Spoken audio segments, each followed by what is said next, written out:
గిడ స్టాంపు కనబడుతుంది కదా, గా స్టాంప్ ఉంటేనే మనకు పాలమూరు ఆర్టీఓ ఆఫీస్లో పనులు అవుతాయి. గడ పెన్సిల్స్ ఉండాలి, గది ఉంటేనే పని అవుతుంది, లేకపోతే పని కాదు.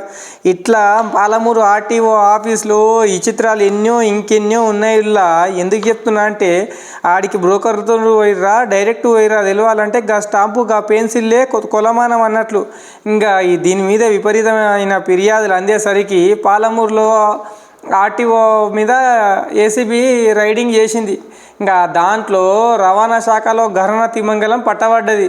ఇంకా డిటీసీ అంటే డిప్యూటీ ట్రాన్స్పోర్ట్ కమిషనర్ ఆస్తులు సుమారు 250 కోట్లంట. ఇంకా చూస్తేనే చెప్పొచ్చు సారు ఏ రేంజ్లో చేయి తడుపుతున్నాడు అని చెప్పేసి. ఇంకా ఆదాయానికి మించిన ఆస్తుల కేసులో రవాణా శాఖ డిప్యూటీ కమిషనర్ కిషన్ నాయక్ని అరెస్ట్ చేసిండ్రు. మహబూబ్నగర్ డిస్ట్రిక్ట్ ట్రాన్స్పోర్ట్ ఆఫీస్ సహా 15 ప్రాంతాల్లో సోదాలు నిర్వహించిండ్రు ఏసీబీలు. కిలో బంగారం, 1.37 కోట్ల నగదు సీజు, వ్యవసాయ భూమి, కమర్షియల్ స్థలము, ప్లాట్లు, ఫర్నిచర్ల దుకాణం ఉన్నట్లు గుర్తించారు. ఇంకా బినామీల పేర్లతో ఉన్న డాక్యుమెంట్లు 2 కార్లు కూడా సీజ్ చేసిరంట.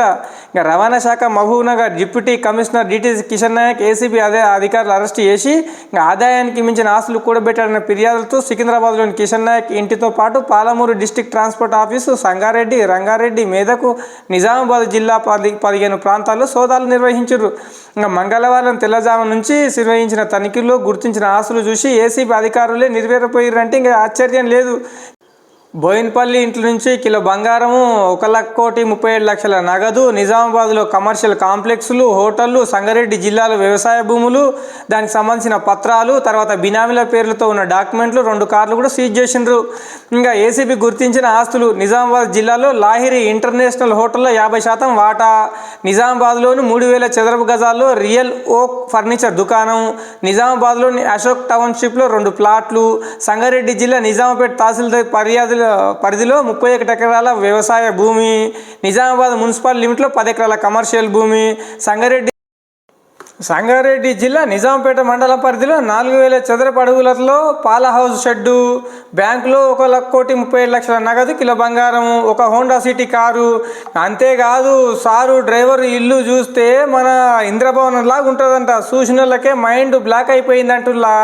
మరి ఆర్టీఓ ఆఫీసులకు ఏడకపోయినా కూడా చేయి దడపనే పని అవుతుందంటే పని కానే కాదు. పోనీ డైరెక్ట్ పోతే పని అవుతుందంటే అట్లా కూడా కాదు. కన్ఫామ్గా ఆడ దుకాణాలు ఉంటాయి, వాళ్ళ ఉంటారు కదా, వాళ్ళని ఏమంటారు మీడియేటర్లు, మధ్యవర్తులు. ఇంకా వాళ్ళకి వెళ్ళి వాళ్ళని గేమ్లు ఆడుకుంటే వాళ్ళ నెంబరు, టోకెను, కథ, కమిషన్ చాలా ఉంటుంది. కానీ ఇది ఒక్కటే కాదు, కొన్ని 100 మంది ఉన్నారు సారు.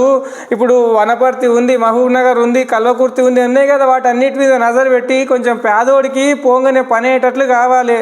ఇంకా మమ్మల్ని పీడించి జలగల్లాగా పీడించి ఏం చేస్తారు సారు? పోతే 6 అడుగుల బొందనే కదా, ఇంత ఆస్తితో ఏం పైలం చెప్పు. ఇన్నేళ్ళకెళ్ళి కొలువు చేసుకుంటూ వస్తున్నావు, ఎన్కేసినావు. నీకు నెలకు 2 లక్షల జీతం అనుకున్నా కూడా 250-300 కోట్లు ఎక్కడి నుంచి వస్తాయి సారు? ఎంతమందిని రక్తం పీల్చి జలగలాగా పీల్చి చేస్తే ఈ స్టేజ్కి వచ్చి ఉంటారు.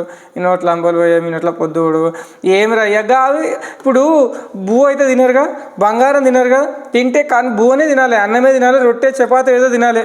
ఆ పైసలు, ఆ నగలు అక్కడ తినరు కదా, ఎవరిని ఎంటేసుకొని పోతారా? నువ్వు అక్రమంగా సంబంధించి నీ పిల్లలకు అక్కడికి వస్తుందా?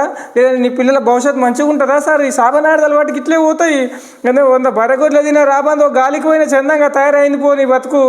ఇట్లే కాదు, ఇంకా అవినీతి తిమంగళం చాలా ఉన్నాయి. వాటిని అన్నిటి మీద పట్టుకోవాలి, నజర్ పెట్టాలి. ఇది ఒక్కదాంట్లో కాదు, చాలా ఇంకా ఎంఆర్ఓ ఆఫీసులకు ఏవో చెప్పతరం కాదు. ఇంకా వాటి గురించి చెప్పకుండా నేను న్యూస్ బంద్ చేయడం ఉత్తమం అనుకుంటా. ఇదైతే ఈ వార్త ఈ ముచ్చట. ఇయ్యాలో రేపు ఆర్టీఓ ఆఫీస్ కాడికి పోయి ఇట్లా అవినీతి తింగళ్ళను దొరకడం పైన ప్రజలు ఏమనుకుంటున్నారో గల వాయిస్ కూడా గలం కూడా ప్రజలకు వినిపించే ప్రయత్నం చేస్తారు జేసీఎల్ న్యూస్ టీవీ.